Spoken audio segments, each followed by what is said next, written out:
Hey YouTube, welcome back to the Slightly Rotten Carvings channel. I'm your Slightly Rotten host, and today I'm here with these three carvings that I'm going to be turning into a wall hanging when I'm done with them. This was some type of burl, I think pine wood, and I've got it carved into an interesting little pattern or maze. And the plan is to have this as the top of the wall hanging. And you see how I have all these slots here. What I'm going to do is weave paracord. At least this is the plan. And I'm going to weave paracord from this slot over to there. And it'll be a nice, pattern. Not sure what kind of weave yet, but so it'll be attached with paracord from here to there. And then this is kind of the centerpiece. This will be hanging beneath that with paracord. And then there'll be another piece off to this side too, but I'm not finished carving that yet. So this is the middle of the wall hanging basically. Kind of like a couple ramps, and I wanted the paracord to kind of flow into these and continue on, and then I'm going to attach another piece of paracord on this side to come out to the carving that's on this side. It's kind of complicated, but I'll bring you guys over to my my workshop after I'm done cleaning this up a bit, and I'll explain it a little better over there. So I'm going to do a hyperlapse for this grinding here, and like I said, I'm just going to clean this up a bit, and then I'll take you over and show you exactly what's going on.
Alright, here we are at my little workshop, and this is basically how it's going to be laid out. There's a little foam in here. So, yeah, the plan is to have the hook on the back of this, and then from these slots I will weave paracord to these other carvings. This is the center one, and then I still have to carve this one on this side, so I'll be doing that later today, and I'll probably film some of that. So that's the plan. These two are basically ready to raise the grain and finish. I have them nice and sanded, and I have them looking how I want them, so I think as soon as I'm done with these two and have them ready to be raised, I will raise the grain and finish them all together, and then I'll do the paracord weaving after that. So that's the plan. I'll probably be peppering in some other stuff in the next day or two. I'm supposed to try to make some hooks, some like custom hooks to hang things off that attach to a wall. So that's another project I'm going to be working on. But for now, I'm just going to do some rasping and get some of this kind of shaped a little better, and then I can sand it. So that's the plan. You know, that's the loose plan. And I have the colors, well, I think I have the colors picked out for the paracord, but I'm not sure yet. I'll probably end up changing them a little bit, but we'll see. So, and this idea might fail. It might not look good. People might not like it, stuff like that. I might not like it, but either way, I wanted to try it, and so here we are. I wanted to merge two things that I enjoy working with, which is wood and paracord, and I wanted to see how I could make that into something nice, you know? I guess the key word is nice.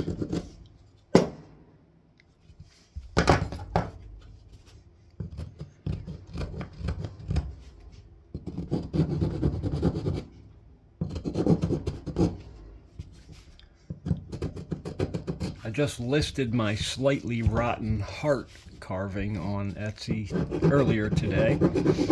I'm really happy with how it turned out. I was a little worried that it wasn't going to work and wasn't going to look right, or that it was that the wood was not in good enough shape, but it all really worked well. So I'm happy about that. Who knows if it'll sell, but I think people, I mean, it's a really good looking piece.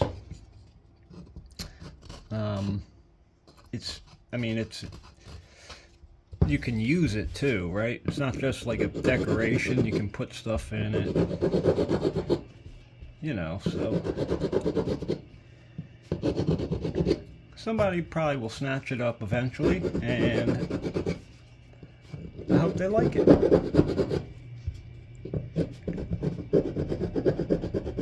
That's really all I want to do, is I want to make stuff that people want to purchase because they like, you know?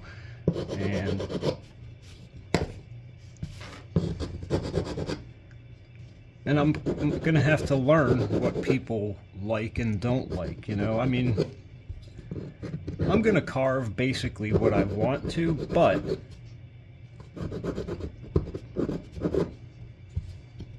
since I want people to like what I carve, right, that's also what I want to carve. You know what I mean? If that makes any sense.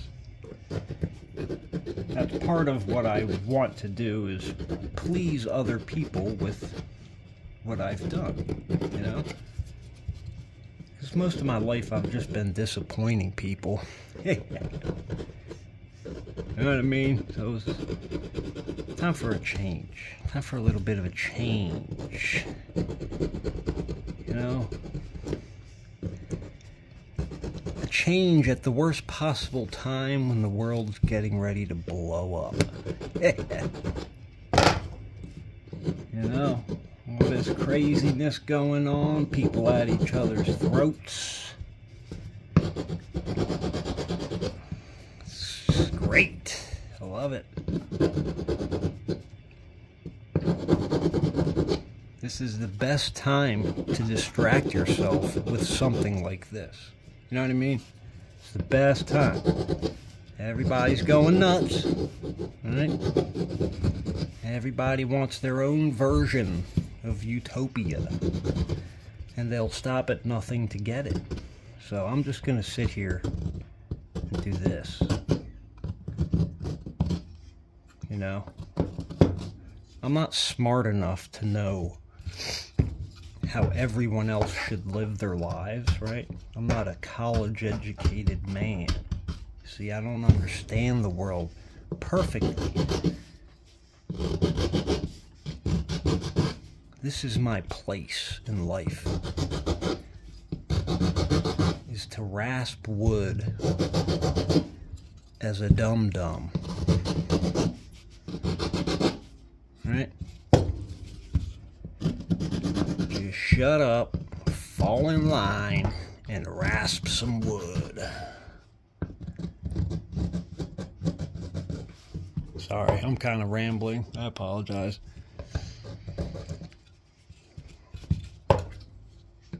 So I think that this is pine wood. It's a knot, that's for sure. It doesn't smell like pine though. I'll figure it out before I sell it. Or before I try to sell it.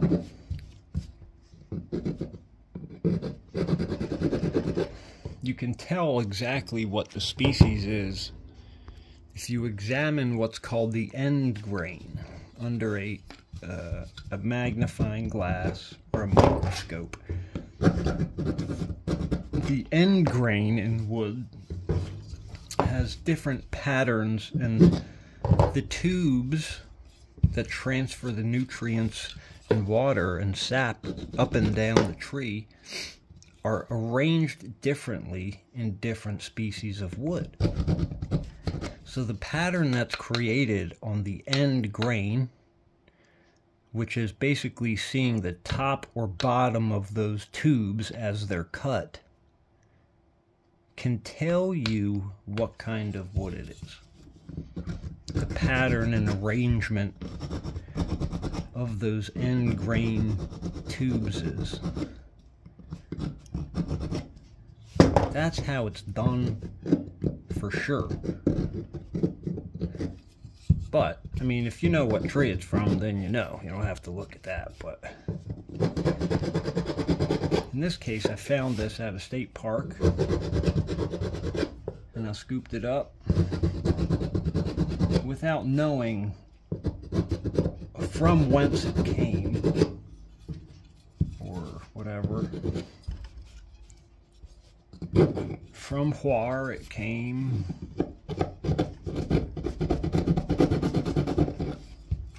Anyway, so how's everybody doing today? By everybody, I mean nobody, because nobody's watching this. But, how's nobody doing today? You know what I mean? You all good? Anything going on in your lives?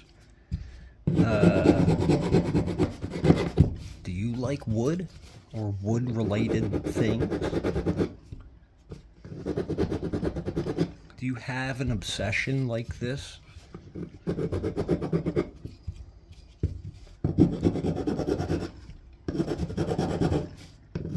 And if so, what is it?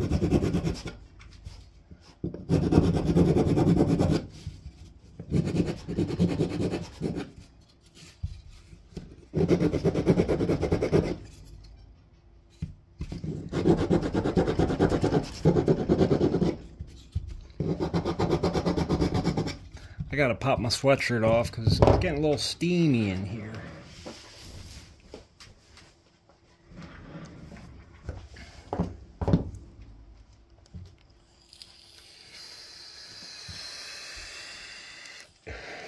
I think this is looking sufficiently weird for my liking.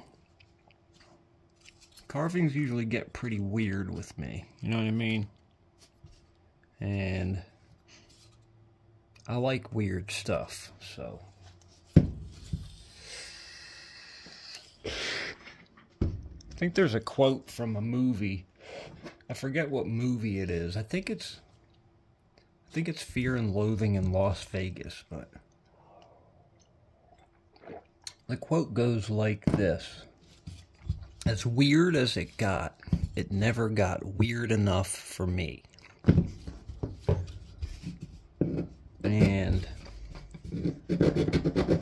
I don't mean weird in a bad way. I like weird stuff that's like stands out, like that other people look at and they're like, what are you doing? You know, what is that? And it confuses normal people because they don't know what to do with it, right? It confounds their brain cells. That's the kind of weird I like.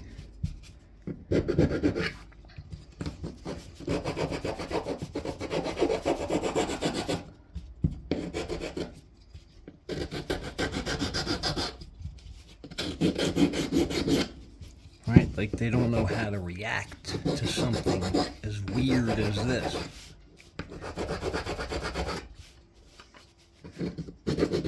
I mean, I guess they probably can just call it ugly. Yeah. Which is fine. But weird and ugly are not the same thing, you know?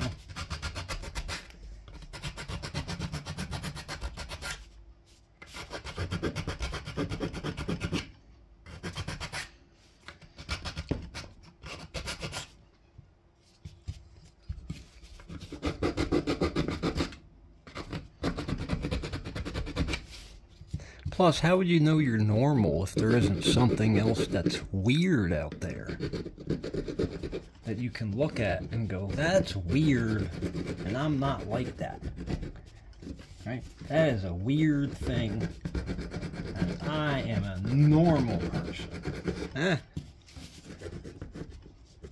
Y'all normies need that weird stuff to feel normal. Psych, psych. I'm just playing. I don't think of people like that. I try not to categorize people, right? That's one of the reasons I have a problem with a lot of identity politics. Is because when I deal with people, I don't think of them as falling into any certain categorization of people. It's just a people. You know what I mean?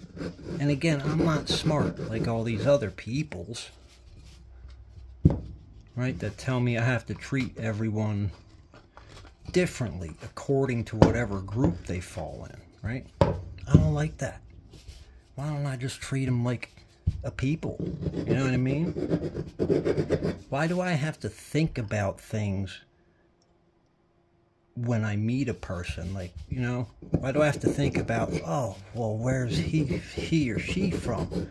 What does he identify? What is this? What is that? Why don't I just be like, you know, a person, and then the other person's a person too? You know what I mean? It doesn't make sense to me. But I guess that's probably because I'm a bigot or something. I don't know. Because I'm a dum-dum or whatever. I didn't get educated on how society works. Right? So my lot in life is to sit here rambling to myself and rasping at some wood.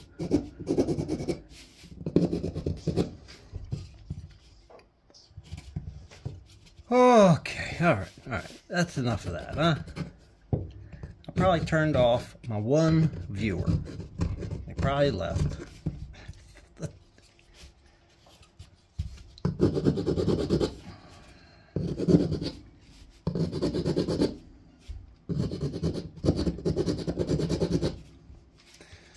You know,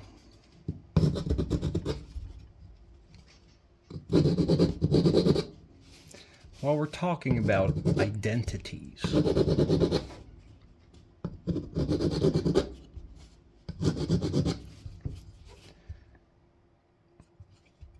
what I find sad is that people identify themselves with words and ideas. And ultimately, you're not a word or an idea. You know? Like, none of that stuff is ever actually true about you. Language can't encapsulate what you are or who you are. It never will be able to do that.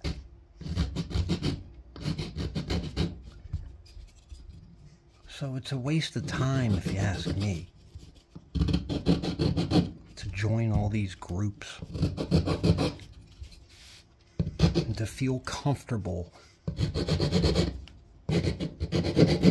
with people who tell you who you are. I think those are bad people. They lock you in a little box, and then they poke at you a little bit. They poke you while you're in your box, and they go, hey, look over there. Those guys or girls over there, they don't like you over here in this box of yours. Right? They have a problem with you. So you should hate them.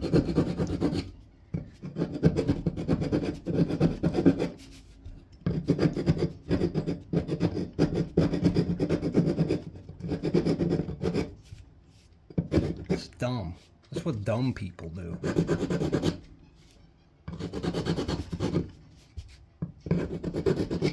That's what followers do, right? Followers of cultish ideas.